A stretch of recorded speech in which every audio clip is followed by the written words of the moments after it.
दोस्तों उम्मीद है सब ठीक ठाक सब खैरियत सां हूंदा। अॼु मुख़्तियार अली सीधी जो एल्बम आहे 26-35 वॉल्यूम आहे। हिकिड़ो महफ़िल प्रोग्राम जो एल्बम आहे, काफ़ी पुराणो ऐं ज़बरदस्त एल्बम आहे। ऐं ही जीपी कंपनी जो एल्बम आहे।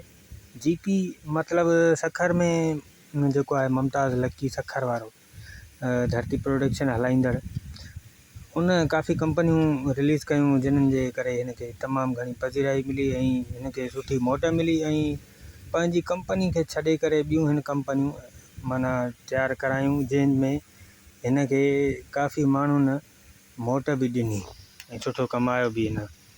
हिन जो रिकॉर्डिंग कार जेको आहे मुमताज़ लक्की, मतिलबु जो मुंहुं जा 4 माण्हू छॾियल आहिनि त फलाणा फ़नकार आहिनि, ॾिसो हुननि जा किथे प्रोग्राम वग़ैरह आहिनि त उन्हनि जा रिकॉर्ड करे अचो त ऐं ॿी कंपनी ते हलाए करे खोड़ सारा पैसा कमाया।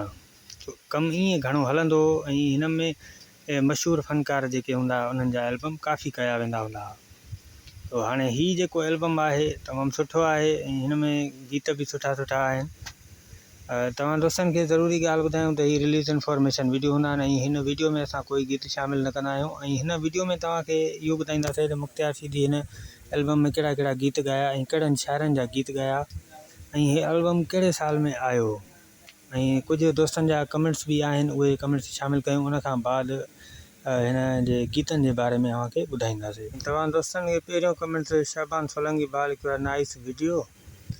ऐं अॻिते ॾिसूं था ॿियो कहिड़ो आहे दोस्त। उन खां बाद आहे हुबदार अली उजण साहिबु कमेंट्स कई आहे, वॾी महिरबानी हुबदार भाउ, तव्हांजा लख कुर्ब। ऐं हिन ॿिए ते कमेंट्स कई आहे सनाउल्ला साहिबु, दिलूं मोकिलियूं, वॾी महिरबानी। हुबदार अली भाउ लिखियो आहे सुपर हिट एल्बम, वॾी महिरबानियूं। ऐं हाणे हलंदासीं मुख़्तियार सीधी हिन गीतनि ॾे। ऐं पहिरीं ॻाल्हि त मुख़्तियार सीधी जी हीअ जेका तस्वीर लॻल आहे त इन में थर प्रोडक्शन जो हिकिड़ो मुख़्तियार सीधी जो एल्बम आहे 0-35 शायदि।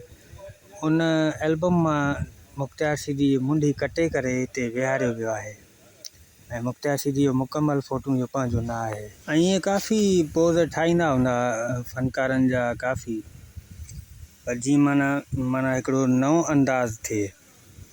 ऐं हाणे हलूं था हिन गीतनि ॾे। त हिन जो पहिरियों गीत जेको आहे क़ुर्बान अहमद चांडे लिखियो आहे।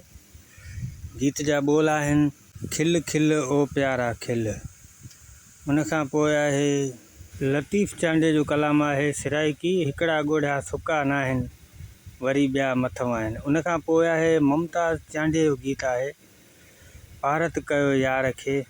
ऐं उन खां पोइ आहे शकील मजबूर साहिब जो गीत आहे तूं त सुखियो रहीं सोणा। उन खां पोइ आहे ज़ीशान साहिब जी शाइरी आहे बेवफ़ा छो चवां तोखे। उन खां पोइ आहे चांडे साहिब जो गीत आहे होरियां हल सोणा मतां कंहिंजी नज़र लॻई। उन खां पोइ आहे मीर मोहम्मद अब्बासी साहिब जी शाइरी आहे सखणा सलाम कबा सोणे खे। उन खां पोइ आहे चौहान साहिब जी शाइरी आहे पंहिंजी दाह जो कंहिंखे दिलबर ॾियां। उन खां पोइ आहे आख़िरी गीत आहे मुमताज़ चांडे साहिब जो। गीत जा ॿोल तमामु सुठा आहिनि, घुम न तूं सिंगार करे। मुंहिंजे हिसाब सां हीउ गीत जेको आहे कारे कारे वारनि में गुल हणी प्यारा, मां सम्झां थो गीत इहो ई आहे। घुम न तूं सिंगार करे मारी थो असां पारा। ऐं इहा शाइरी बि मुमताज़ चांडे जी आहे। ऐं दोस्तो तव्हांखे वीडियो पसंदि आयो हुजे त वीडियो खे लाइक ज़रूरु कंदा, पंहिंजे दोस्तनि ताईं शेयर ज़रूरु कंदा। ऐं रिलीज़ इन्फॉर्मेशन वीडियो आहिनि ऐं तव्हांखे पसंदि आया हुजनि त कमेंट्स में क़ीमती राय पंहिंजी ज़रूरु ॾींदा।